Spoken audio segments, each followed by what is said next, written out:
I get really excited about that because that means that now not only did my message get across, but it's something that's going to be palatable for a young reader.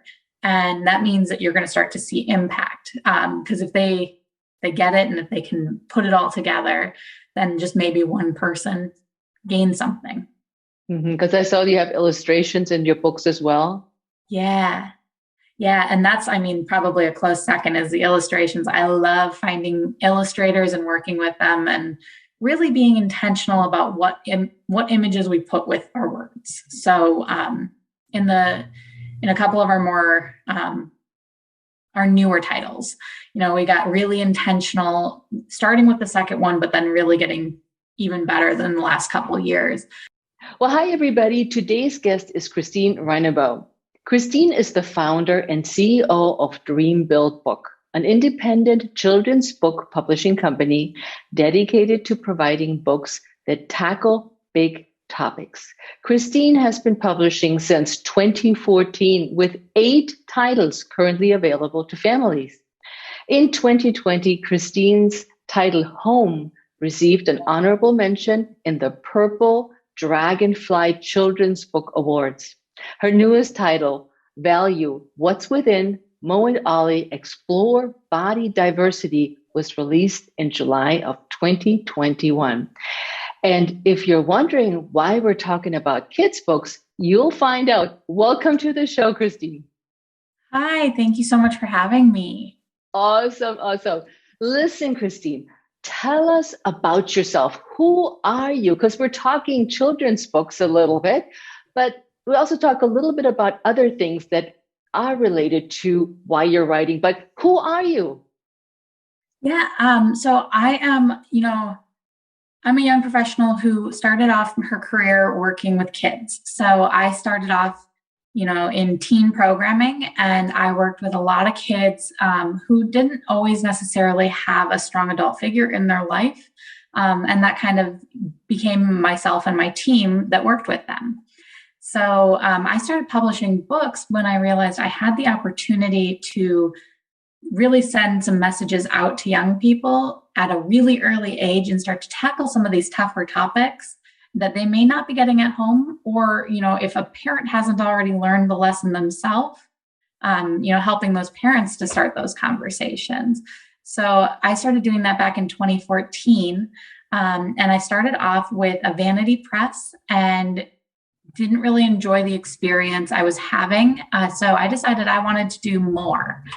So I just, jumped in and was like, I'm going to take hold of all of it myself. And that's when I started DreamBuilt Books in 2017. So I became the primary author of my little company. And we started publishing, and it's been a great experience. When did you start writing, Christine? Oh, I started writing so long ago. I found, as I told you, we just recently moved, and I was looking through some things and ended up finding one of my first novels. And it was this cute little story about this underwater world, and really just coming back to the idea of appreciating what you have in your own world. And it was wildly poorly written. It was terrible. My grammar was not great at all. But that was from back when I was in 5th grade. I was starting to think about writing stories. So I think I've been writing stories for a lot longer than I even sometimes realized. It's funny that you said it was poorly written. When I look back, when I started writing blogs, and now I look back at those blogs and I'm thinking, oh my God, I did this. Right. And we're our own worst critics too. So keep learning. So you started writing when you were 12?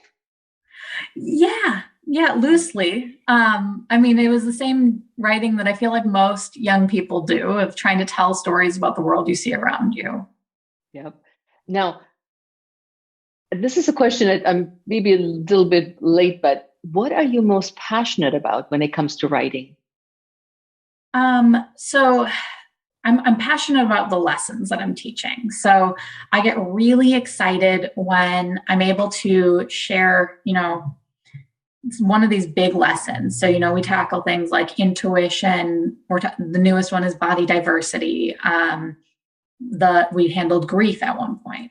And so these are big topics, heavy topics. And when you get it in front of somebody and they start to go, oh my gosh, that hits, and it's written in a story that's meant for kids, I get really excited about that, because that means that now not only did my message get across, but it's something that's going to be palatable for a young reader. And that means that you're going to start to see impact, because if they get it and if they can put it all together, then just maybe one person gains something. Because I saw you have illustrations in your books as well. Yeah.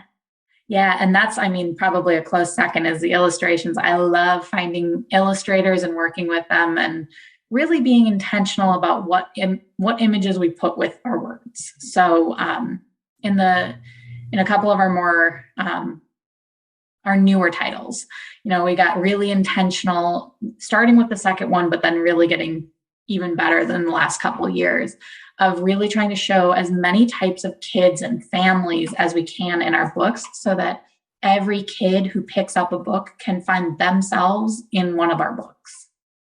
So important. And you, as you said earlier, they may not have a role model at home that they can model themselves, or poor role models, or parents that never talk about these things that you talk about in your books. Right. Well, and even there are parents, who have the best of intentions and they want to teach intuition. But if they weren't taught it, they don't know how to teach it themselves. So just making it a tool that can help parents. Yeah. When we're talking about these books too, you and I, when we prepared for the interview, we went back and forth, and we're talking also today about pipe dreams. As a kid, you have dreams. What was your dream as a kid? So that's actually kind of how I got started. Is when I was 17 and a senior in high school, I had an English teacher who made us write a story to ourselves, or a letter. And then 5 years later, she mailed it to us. And really cool project in the grand scheme of things to receive a letter from yourself 5 years later. And in my letter, I had said, by the ripe age of 20, you are going to have published a children's book. Oh. And I know at 17, I was like, 20 is old enough. You'll have figured that out. And no, 20 is not old. 20 is still very young. But I had that vision in my head that I wanted to do that. Well, here I was receiving this letter at 23 years old, and I had forgotten that I had wanted to publish a children's book until I saw it. And I was like, wow, I had a lot of really big dreams for myself. And college really took a lot of my time and energy, but why can't I start now? So if I really thought I could do all of this stuff by 20 years old, we all know that's done. I'm already 23, but what if I could do one of these things by 25? And what if I could do another one by the time I'm 30? Then these things aren't lost. So I think it just really comes back to, remembering what those things are and finding ways to get back to that. What drew you to children's books, and what ages are your books for? So my books are for ages primarily 3 to 8, but I've had college students read them and be like, I needed to hear that today. So that's always fun. But I was drawn to children's books because it's really easy to see somebody struggling as a teenager and start to be like, oh, we need to talk about this now. But what if you can start that conversation before they're struggling? And what if you can get in front of it and start to impact the challenge before it's even become a challenge? So this was really a route that I saw as, how can I make a better future for these kids in a really small, tangible way that's light and fun and brings them into a beautiful little story.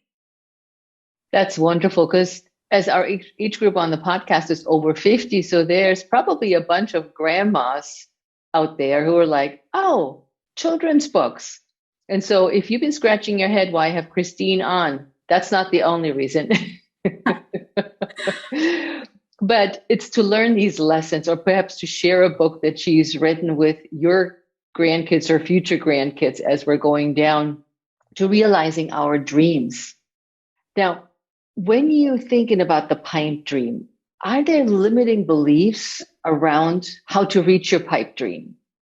Yeah, I think that's probably, from what I've seen, that's the biggest barrier people have, is that limiting belief. Because it's a lot easier to say, well, I don't think that that's for me, or no, it's too late. I already missed the window to make that happen for myself. Or even, on my side, no, I'm too young. I'm too young to have published 8 children's books. That's easy. The hard work is getting past the limiting belief and saying, okay, but what if I did want to make this happen? And what does it take? And am I willing to do that?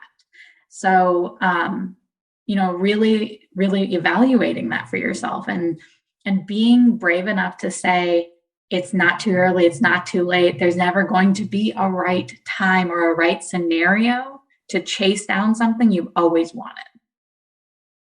Yeah. It's just got to start. Yeah.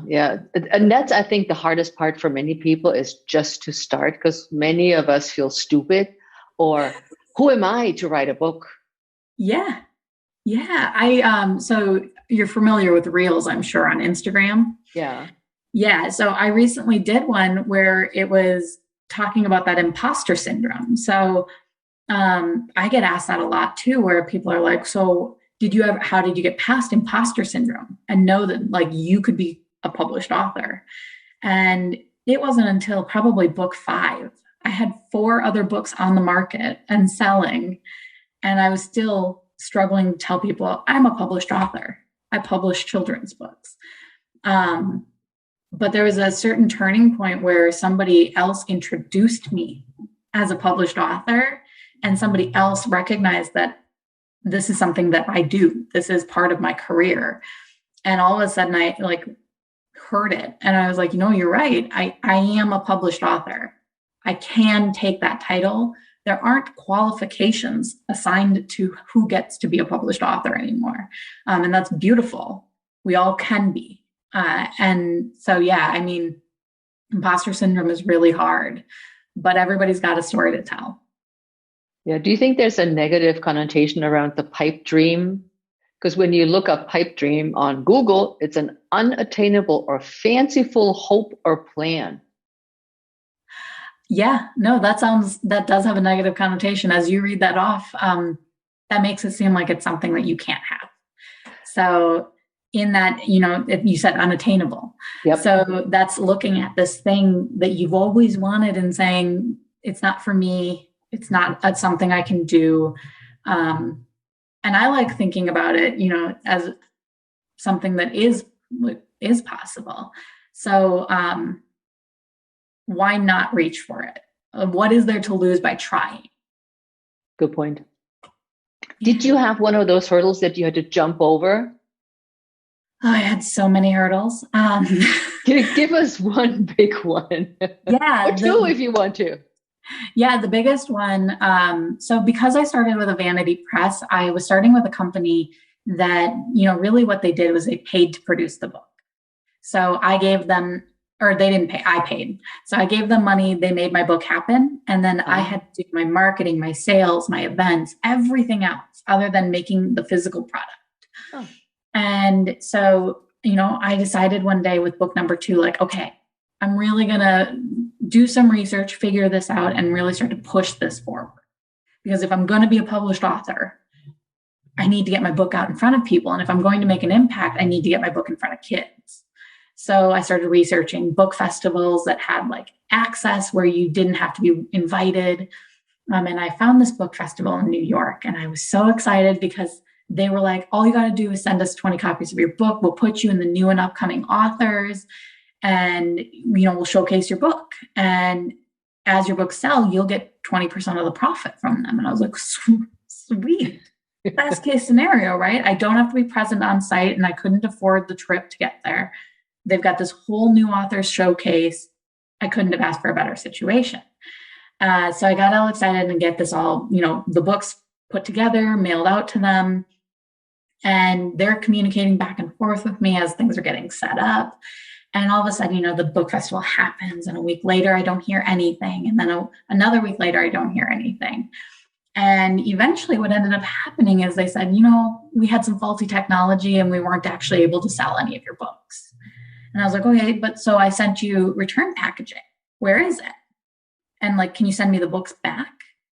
No, we don't know where the books are. And it ended up being a couple $100 of products and shipping fees and different costs that I lost in that process. And I was young and I didn't have a lot of fluid income. And that was a real blow to like my ego, my motivation, and my bank account. So you paid for to get your book published. Yeah. And then they had the books. They didn't do anything with the books. You're out of money. Now what? I was ready to quit. It was a big enough blow to my ego that like I did all this effort and I really thought I'd done the research and I lost money. I lost a big chunk of money. And like I said, at that point in time, it was too much for me to wrap my head around. And I was sitting in my sister's kitchen and I said, I'm done. The publishing industry doesn't want me. So why keep fighting it? And I was blessed with having her in front of me. And she said, okay, how about this? You can quit, but I want you to try one more time. Just try one more thing. And if that one more thing fails, you can quit. Then you really did everything and a little bit more. So she sat down with me and she started looking through the next thing I could try. And eventually, we found a bookshop to reach out to, a couple of them actually. And turns out none of them wanted me either. And it was a big flop. But her inspiration and her motivation to say like, you can quit at any point in time, but just give it that one more shot was really all I needed to say, okay, every time you fall, just give it one more shot. And if you keep doing that repeatedly, eventually you just keep going. Just like one of your children's books, you keep getting up after you're being knocked down. Yep. You just persevere and you keep trying the next thing. Now, Christine, were you told that when you had all these rejections that your books were no good, or there were already so many of the same thing on the market, or, that's probably the two scenarios I can think of. No, actually, I couldn't even get them to read my books. That was a big piece of it. No, for the most part, it was that I was viewed because I'm an independent author. I was viewed, as a self-publisher and just, publishing for fun. So creating some credibility to what I was doing was really the trick. And that gave me some different legs to go to bookstores and go to book festivals and say, hey, I'm doing this the most legit way possible. Help me. But yeah, it took a long time to get there, to build that credibility for myself. And it's because there can be a negative connotation to the idea of going about publishing a book independently. And it's because it's not the traditional route. It's not going and finding a literary agent and going and submitting your manuscript to a big publishing house and waiting for them to respond and getting all the rejection emails. So there's a lot of that experience that you bypass when you just figure out how to do it on your own.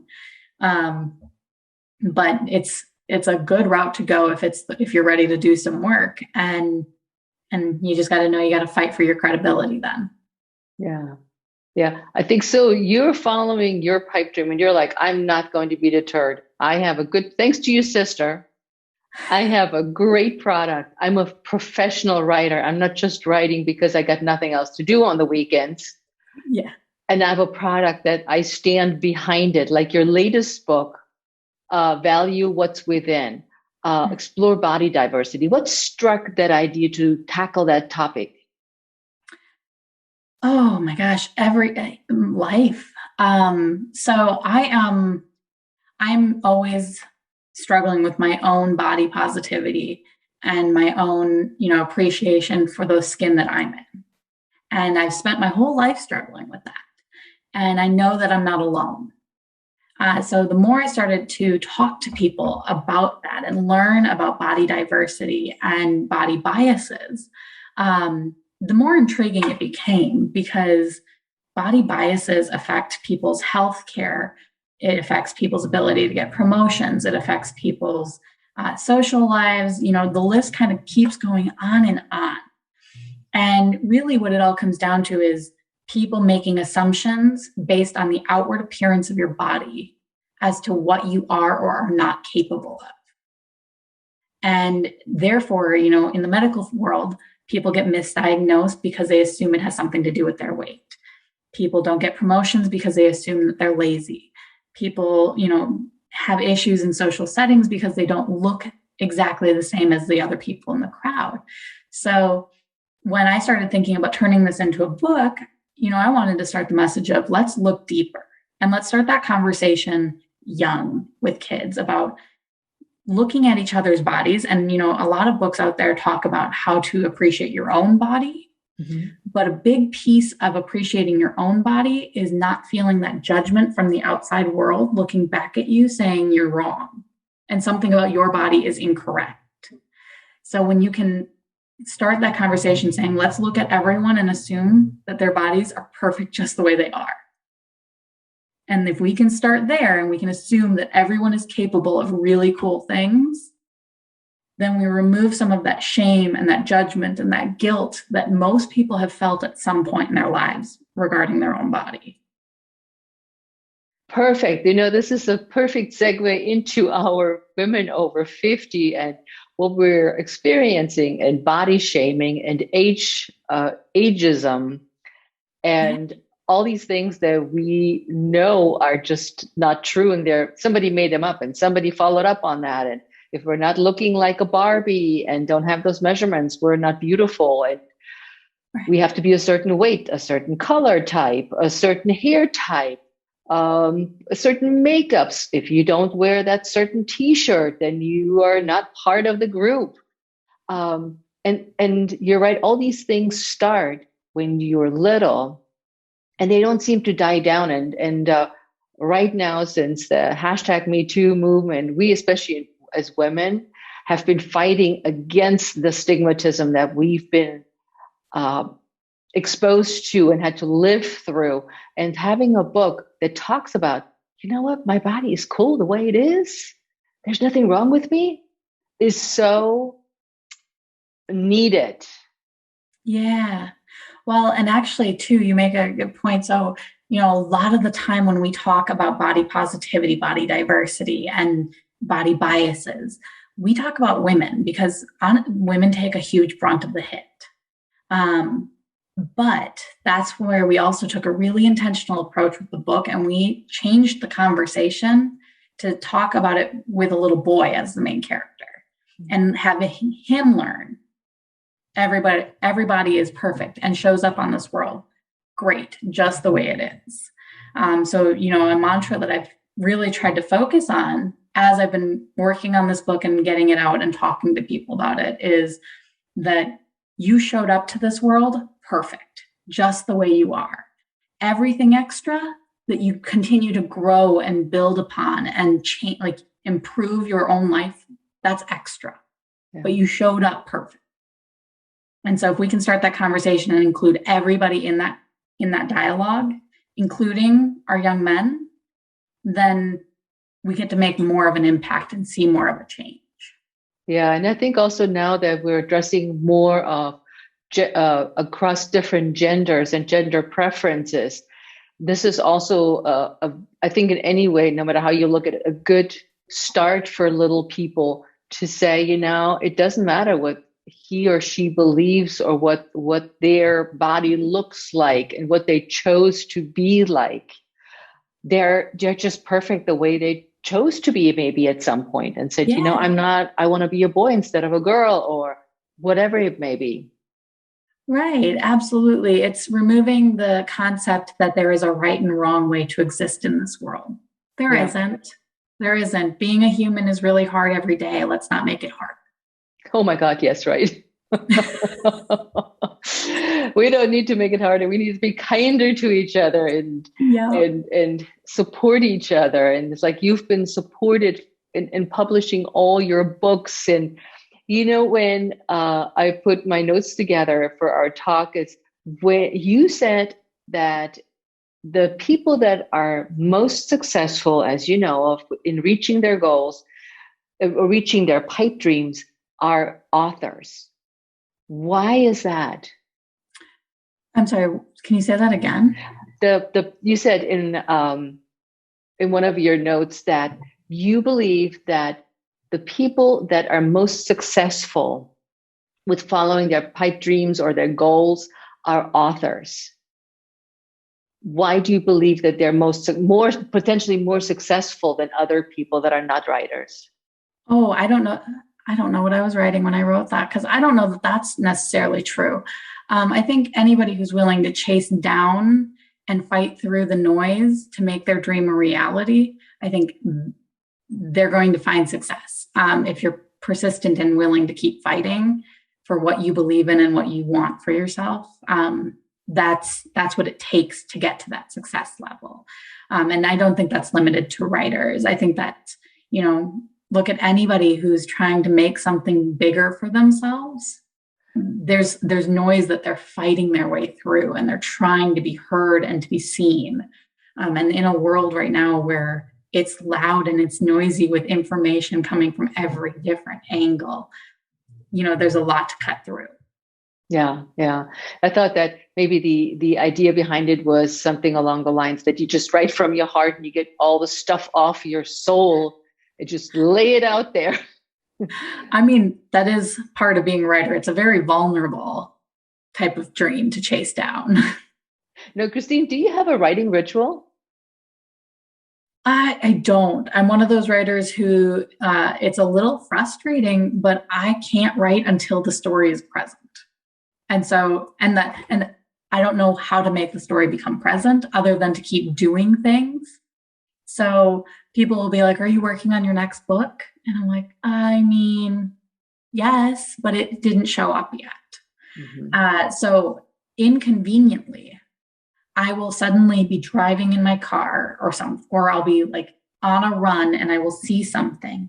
And all of a sudden in my head, I'll be like, they were all going to the mall and they were doing XYZ and da da da da da da da. And then I have to like grab my phone and say it all over again and voice record it real quick, because I'm never in a spot where I have a piece of paper somewhere. I'm never in a convenient spot where I can just go write it down. And I have to like read it to myself really quick. And then I got to get myself in front of a computer because the words showed up and I have to start writing now. I love that. It's like, thanks to technology, because I sometimes have ideas and I'm going, this is brilliant for my course. And if I keep doing what I'm doing, I will not remember it. Right. Absolutely. And I've had people be like, well, that's why I keep like one of those waterproof notepads in the shower and like a notebook next to my bed. And I'm like, that's too easy. I wish that's when my ideas came to me. Yeah. Because then I could just write it down. But no, it'll be like while I'm driving and I'm not supposed to be on my phone. And all of a sudden I'll be like hearing the words in my head and be like, that's it. Those are the words I was looking for. That is very interesting, because that's the first time I hear that for somebody, because everybody or many people talk about set aside writing time in the morning and have this whole ritual with turning on music and candles and locked doors. And that sounds like that would be so nice if I worked that way. But I'm thinking sometimes I'm sitting there and I'm trying to create something and people are like, oh, let it go. Let the flow go through you. And I'm thinking, actually, I'd rather go running right now than doing this. And why force yourself to create when I'm just not inspired right now, or I'd rather go running. Absolutely. There was one point in time, I want to say it was Lost. where I wanted to write a book about empathy and couldn't get the words out. And all of a sudden I started thinking about loss, and all of a sudden I had a whole story, and I was like, well, I guess we're publishing a book about loss, because that's the story I have today. Yep. Yep. I love that. Because there's so much I love that creativity is like, you let the thoughts come to you whenever they're ready. Yeah. Yeah. And I mean, that makes it a little hard to plan sometimes. But like to your husband, hold on, honey. No dinner just yet. I need to type. The story is here. You cook. I'm going to go write this down. He would. No, it's awesome. So you're a successful published author, and I'm very proud of you that you did that and you busted through that pipeline along and you did it. Now, I've had published authors on the show before, but we've never talked about, and for anybody listening, if you want to publish a book, here are Christine's tips and tricks for entering the publishing industry. And you heard a little bit about it already, but let's dive into that. Oh, interesting. Okay, so my first tip would be identify what you're looking for out of your publishing experience. I don't think you can pursue anything until you know what you want. I made that mistake and I just kind of dove in because I was 23 and didn't know what I was doing. And I ended up with a publishing company that didn't fit my needs and my desires. So, give us a little bit more, a more detailed example, like describe the situation. Yeah. So if you're looking for, cookie cutter, I give you my book, you pay me in advance, and you do a good chunk of the heavy lifting. You help me with my event setup, a lot more of the fun traditional side of publishing. I would highly recommend researching literary agents, researching, traditional publishers that align with what you believe in and what they're doing. If you're interested in a good, fun challenge, indie publishing is the route to go. And you can even find hybrid publishers. So by all technical standards, I'm considered a hybrid publisher where I can publish other people, but I currently independently publish myself. So indie publishers can give you a great experience as well, but it's going to be a lot less hand-holding necessarily, but it's also not going to be leave you high and dry, and because it's limited resources. Mm-hmm. And if you just want to say, I published my book, I got my words onto paper, and I did it, you reach out to a vanity press and you can pay to publish, and you can make that book something that you can hold in your hands and be proud of. So really identifying, what energy level do I want to put into this?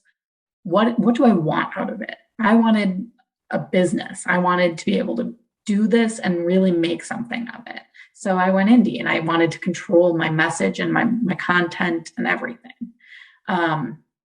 So identifying that and then aligning that to the right type of publisher. Mm-hmm. And then research is my other big tip. There's a lot of information. So talk to people, research, the different publishers you're looking at, the different routes you're looking to go, and really feel confident about the direction you're going, because I don't agree with every other publisher out there.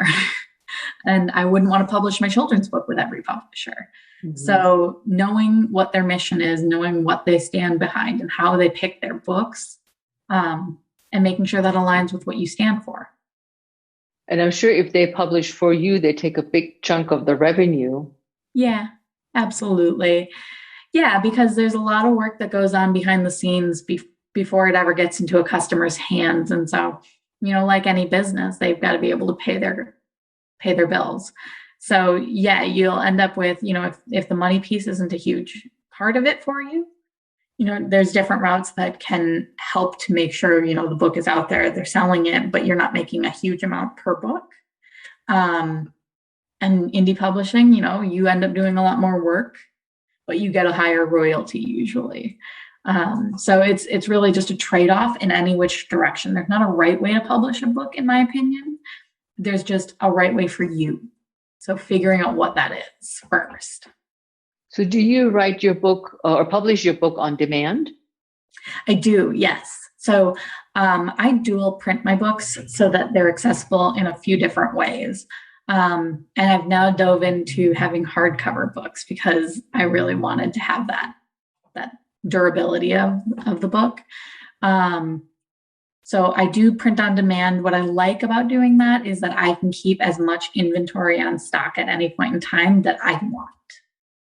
A lot of people do print runs depending on the printing company that they work with. And that's usually when you find out that somebody just got like 1,000 copies delivered to their house. That's a print run. And I'm hoping to buy a house in the near future here, but being a renter, I never had room to store 1,000 copies of my book at any point in time. And so I didn't want to have 1,000 copies on hand.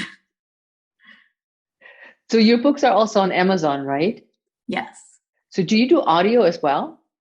I have not started doing audio yet. I've thought about it, but I always second guess myself because I'm always like, how badly are parents looking for me to read the 32 pages for them? So I don't know. I constantly go back and forth on that one. If people, maybe your listeners will tell me, do you think I should make audiobooks? I'd be game to try it out. Okay, so you heard it, listeners. Christine wants to know if she should make audiobooks with her kids' books, because I have my own opinion about that too. What's your opinion? I want hardcover. I love the time when my kids, who are now 30 and 33, I would sit with them and they had great pictures and easy to digest illustrations and big words. So when they started reading, they could actually sound out the words and you could spill anything on them. So those kinds. When they were really little, so it doesn't matter if the milk got spilled on the book, it was not destroyed. And as they got older, they became less focused on destroying it, but they could keep reading them over and over and also or read it to them. That was really always my favorite, like a really good book that you could share together. Yeah, so absolutely. But people are different. So when you want to write, when you want to reach your dreams, when you want to follow your dreams, how can you do this with a busy lifestyle? I mean, you're moving or you just moved and you have all this stuff going on. How do you squeeze stuff like that in with the publishing and the writing and the finding somebody and going to places and talking to people? How do you do that when you have a busy life aside from that? It comes down to picking your priorities on what needs to happen on any specific week. And then I really just try to carve out a small chunk of time where I can and really just commit to taking care of what I need to do. So, on a really crazy week, sometimes all I have to give is 30 minutes to keep my social media going. And that's all I have to give. And so that's what I'm going to do. And then there's other weeks where, I have a good chunk of time and I sit down for 4 hours and I commit that time to just really diving in. So being honest about your schedule, because busy is a real thing and that's not a bad thing. And it doesn't need to get in the way of you chasing this down. But being honest about what your schedule is and then committing what you have. And I put it in there as a meeting with myself. That's a meeting with myself that I need to uphold in my calendar to take care of these things. So I think if you're busy, that's the only way you keep focused on it. So how do you stay fit and healthy, Christine? I'm a runner. So I love going for a good run and even, doing some at-home workouts, anything, and hiking. Anything that keeps me, outside doing things. I just love it. Yeah, I love outdoors too. That's totally my favorite part. I don't really care that much of what you do when you're active. It's like just be outside in the sun, the fresh air, and where it's quiet and hopefully a lot of trees and plants and in mountains or lakes. It doesn't really matter, but that's my favorite thing too. Oh, absolutely. I always love when I can find a good trail that runs along a river or like a little creek and you just have this beautiful scenery around you and it becomes so easy to become mindless about the running piece of it. And you just kind of absorb the world around you and forget that, your muscles might be sore and you've been going longer than you anticipated, but you're present in the moment. And it's a beautiful feeling. It sure is. So tell us, what's the future of DreamBuild as you see it right now? We're going to keep putting out more and more books. So this newest book is part of a new series. So we will have a whole new series called the Mo Exploring series. So we are going to be focusing on a lot more of that internal struggle that a lot of people feel. So, right now we've got the body diversity, but we want to tackle some self-esteem issues and anxiety and really start to talk about all of those different things in positive ways, because having anxiety, while it's hard, it's not negative. It can be an okay thing. And same thing with self-esteem, it's not great and it's hard on you specifically, but there's ways to work through that and there's ways to shift it into positivity. So, we got a lot of books in the pipeline. And we're just going to keep going until we run out of ideas and have fun along the way. That's awesome. And how can people reach you and get a hold of your books, Christine? Yeah, so you can always get a hold of us on dreambuiltbooks.com or by email, dreambuiltbooks@gmail.com. We try to keep it really simple. So we're, Facebook and Instagram. If you search DreamBuilt Books, you'll find us. And then all of our books are available on our website and then as well on Amazon. And if you check out our website, we have a few bookstores that keep our books on stock as well. So there's no excuse for you guys not to look at those books, because I did. And I'm like, oh, this is really cute. And you're not too old to read children's books, as you found out today from Christine, because we have all these lessons in those books that we all can learn from and we can all benefit from. So Christine, thank you so much for coming on the show today and sharing all your wisdom. If you guys want to reach out to Christine and her books have questions or want to know more about publishing, the links will be in the show notes for you. So it's easy. You don't have to pull over and write everything down. You just come back to the show notes when the episode airs and reach out to us on social media. We love talking to people and we love to hear from you on social. And Christine's link will be in the show notes. You can reach me at Heike Yates on Facebook and Heike Yates Pursue Your Spark on Facebook and Heike Yates on Instagram, of course. And we want you to talk to us. What books would you might like in the future? Or if you looked at the books and said, oh, I really love that book. Tell us your experience with Christine's books or ideas you have, but also tell us how she can potentially help you in publishing your book. So she's here for you. I'm here for you. And we're connecting you all together. So Christine, thank you so much. Yes, thank you. And everybody else, we'll see you next time on the Pursue Your Spark podcast. Ciao.